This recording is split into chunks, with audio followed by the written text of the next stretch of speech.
पठानों की तारीख सिर्फ कबीले, लिबास और रवायात की कहानी नहीं, ये है बहादुरी, कुर्बानी और एक तवील जदोजहद की दास्तान।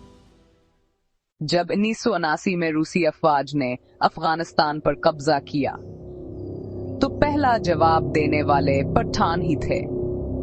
ना उनके पास जदीद हथियार थे, ना ही आलमी ताकतों की हिमायत, लेकिन उनके पास था ईमान, गैरत और सरजमीन से मोहब्बत।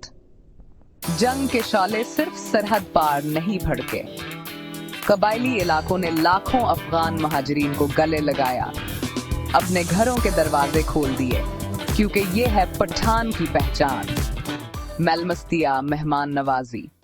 फिर आई 2001 की वो सुबह, जब पठानों की वादियों पर खौफ छा गया।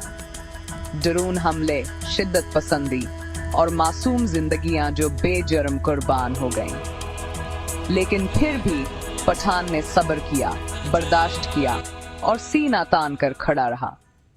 अब वक्त है जब पठानों की नई नस्ल किताब उठा चुकी है, वही नस्ल जो चाहती है अमन, तालीम और एक रोशन कल। वो दुनिया को बताना चाहती है कि पठान सिर्फ जंगजू नहीं, बल्कि अमन के इल्मबरदार भी हैं।